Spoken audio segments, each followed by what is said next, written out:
형법총론을 가르치게 되는 경찰학부 범죄학 전공의 이건수 교수입니다. 제가 왜 형법 과목에 뛰어들었냐 하면 여러분들 위해서 형법 과목에 뛰어들었고요. 저는 어, 왜 학교에서 형법을 배우는데 노량진 가서 또 공부를 해야 될까? 이런 문제점을 없애기 위해서 제가 형법을 직접 가르치게 되었고요. 과목 교재는 김원욱 교수의 김원욱 강사의 형법 기본서와 2019년도 원기충이죠. 두꺼운 기출문제 이렇게 해서 한 학기 동안 아주 재밌고 쉽고 알차게 한 학기에 이 두 권을 끝낼 겁니다. 여러분이 잘 따라와야 되고요. 이 수업이 끝나면 형법에 자신감을 갖고 바로 시험 볼 수 있도록 바로 경찰 공무원이나 일반 국가시험을 볼 수 있도록 그 정도의 수준으로 올려놓을 겁니다. 그래서 여러분과 저하고 재밌게 형법 총론을 배우는 그런 역할을 하면 될 것 같고요. 동영상 과정 끝나면 실강할 때는 여러분하고 더욱더 땀을 흘리면서 현장에서 잘 가르쳐서 형법 총론 수업 잘 배웠다 이런 말이 나오도록 하겠습니다. 자, 이 시간에 한번 볼까요? 제 소개를 하면 저는 경찰학부 범죄학 전공을 했고요. 어, 음, 제가 지금 동국대 대학원에 범죄학 박사를 했고 우리나라나 세계에서 실경수사 권위자입니다.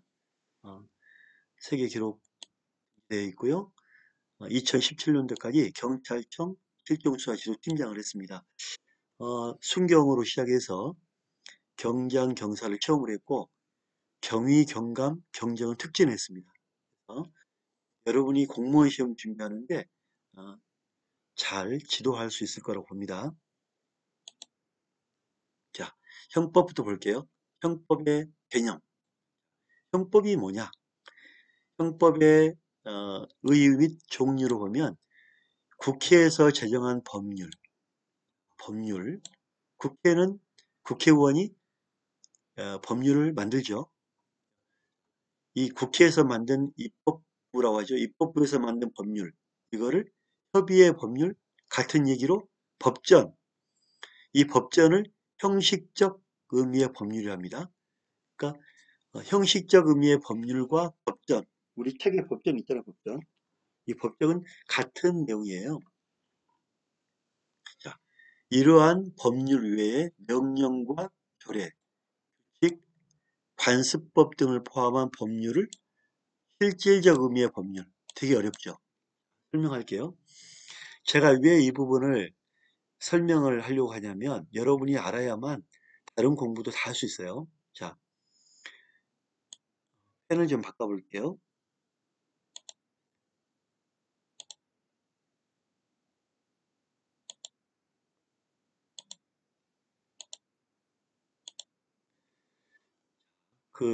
이 법이 있다면 이 법은 법률과 같은 얘기예요, 법률. 좀 차분히 설명합니다. 법과 법률은 같은 얘기입니다. 그러면 이 법은 국회에서 만들죠. 근데 이 법보다 더 높은 법이 있죠. 상위법이 있죠. 뭐죠? 헌법입니다, 헌법. 헌법은 인간에 대한 기본권 강조하는 게 헌법이에요. 헌법이 최고의 높은 법이에요. 그 다음에 법 아래에는 뭐가 있다? 명령이 있죠, 명령. 명령을 한다. 명령을 하려면 뭔가 힘이 있는 사람이겠죠? 여기는 대통령이 있고요. 대통령이 이 법에 근거해서 명령을 합니다. 이거는 대통령이 하는 명령을 시행령이라 합니다. 시행령. 시행령. 그 다음에 국무총리. 그 다음에 장관. 각부 장관이 하는 행정안전부 장관이면 행정안전부 부령, 총리령, 이거를 뭐라고 부르냐면 시행규칙이에요.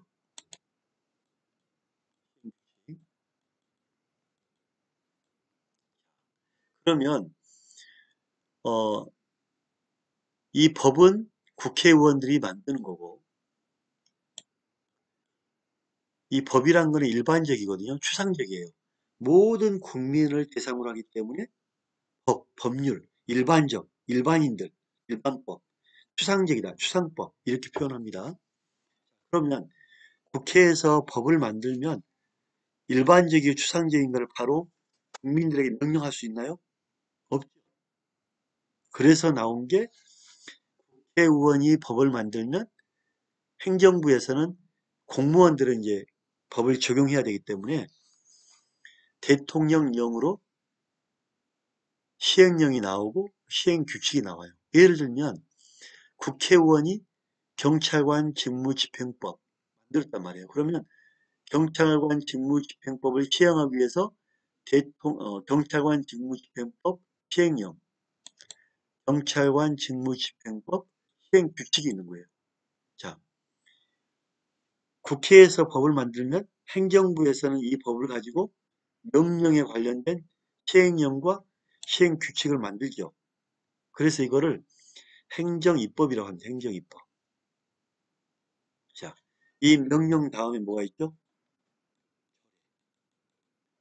조례란 건 뭐냐면 이 조례라는 거는 어, 여러분들 이제 선거할 때 각 지방자치단체 의회를 뽑잖아요.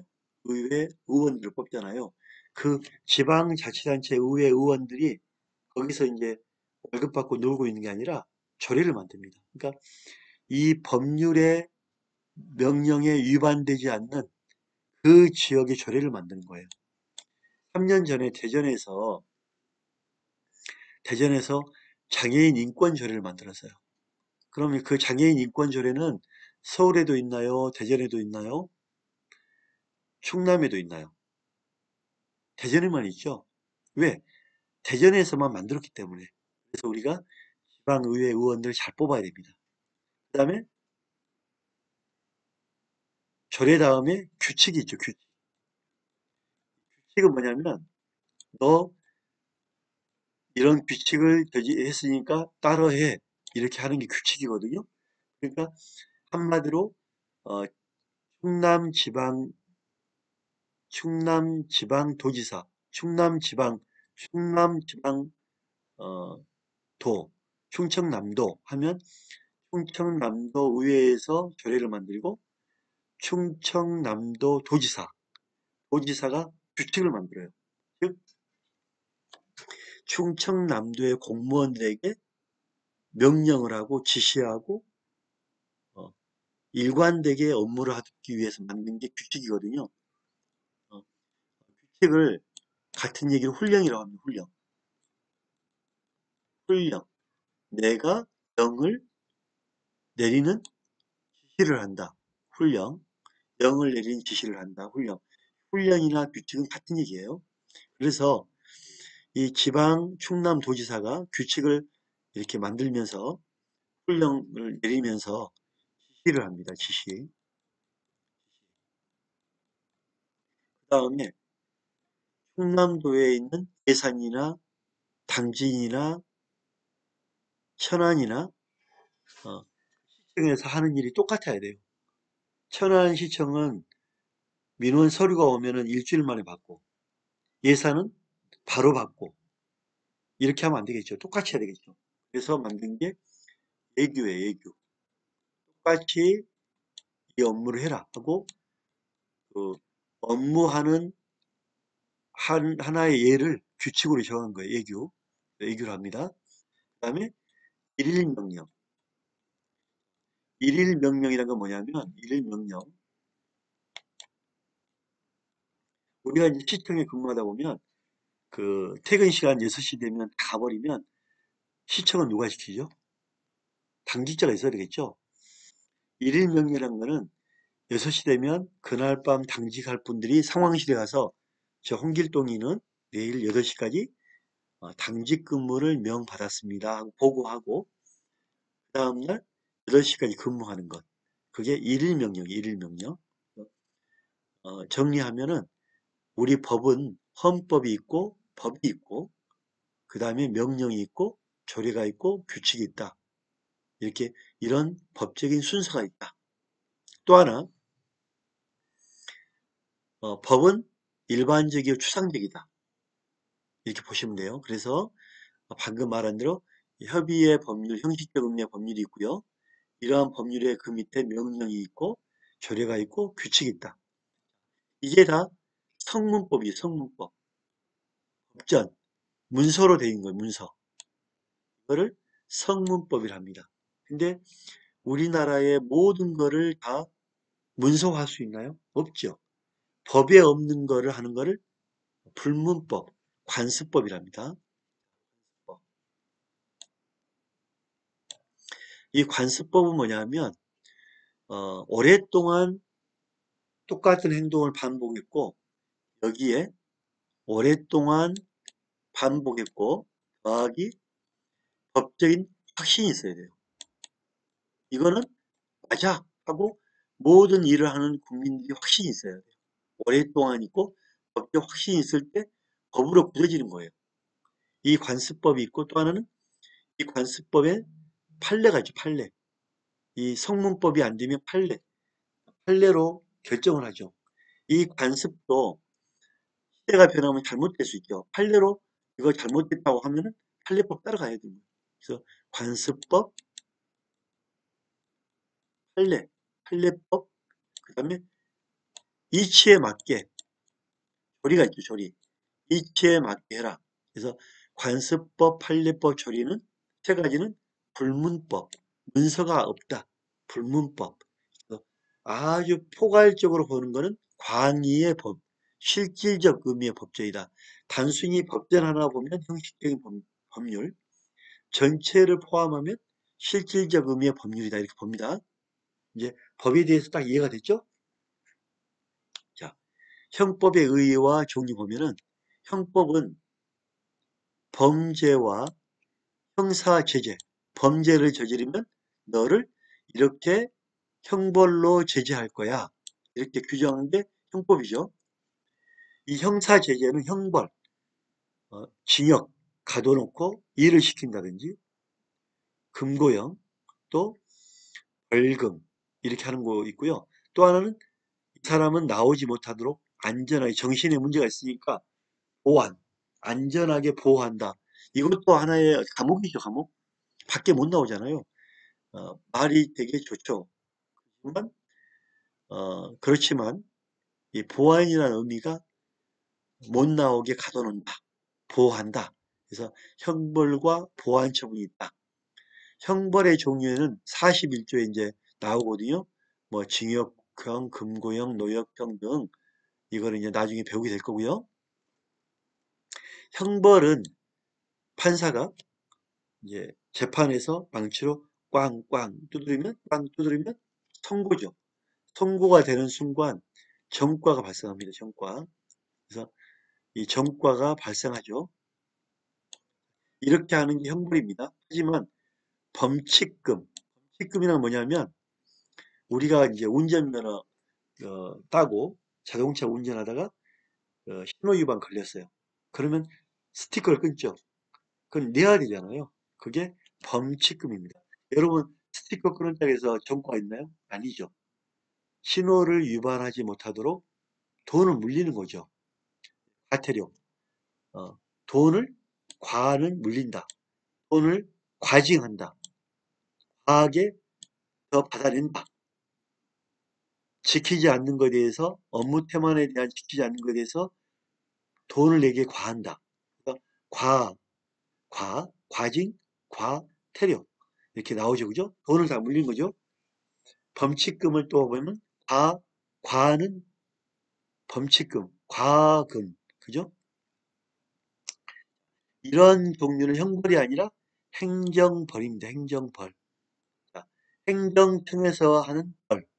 이 행정법에는 행정 형벌이 있고요. 행정 형벌이 있고 행정 질서벌이 있어요. 질서벌.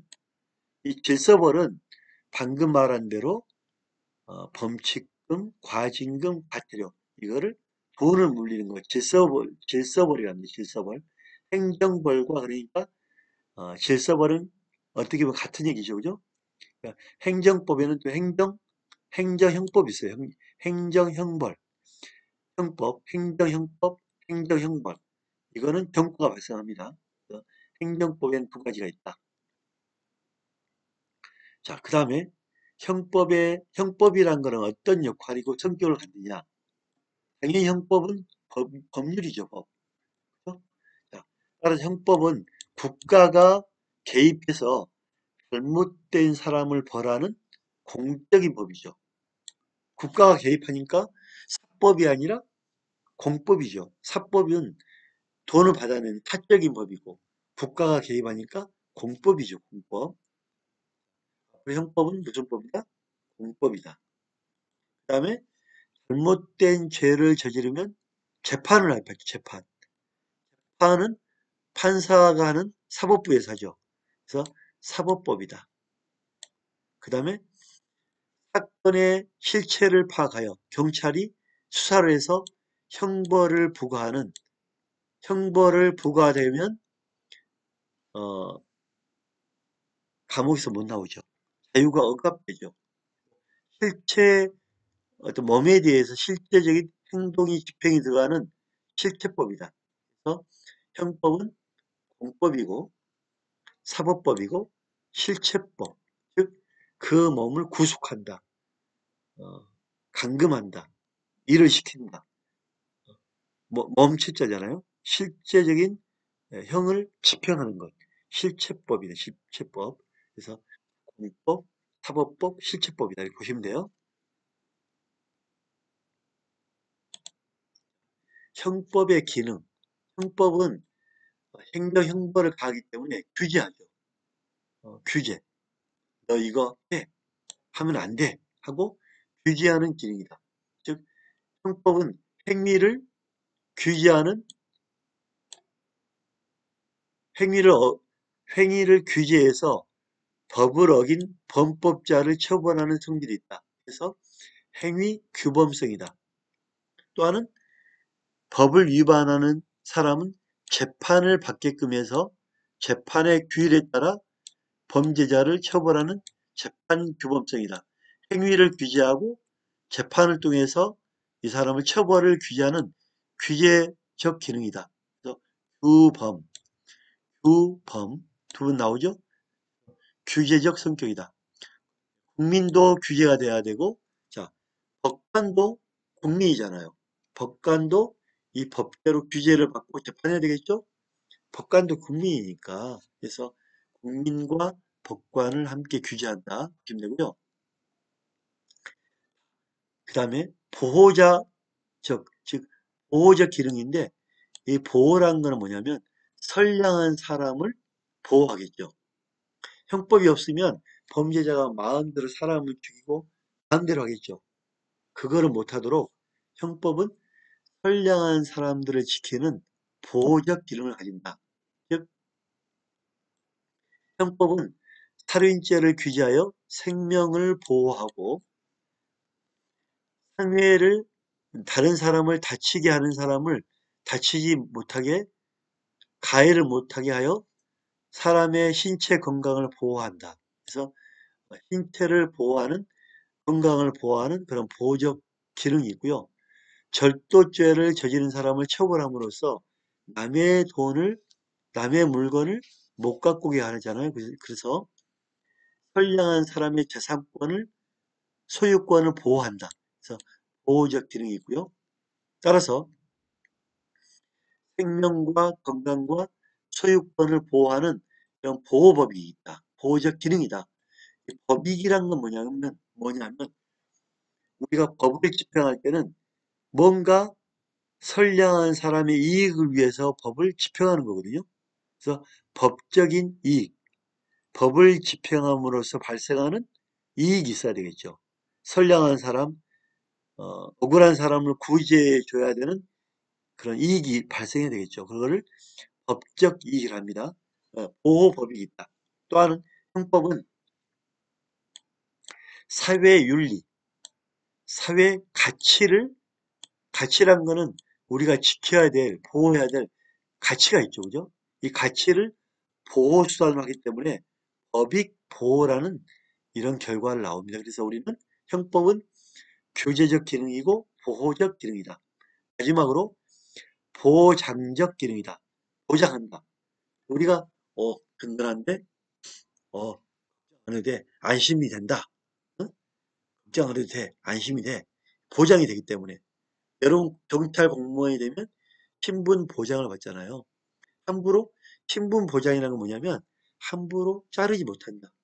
국가가 국가의 어떤 절차에 의해서 하는 거지 개인이 함부로 자르지 못해요. 하지만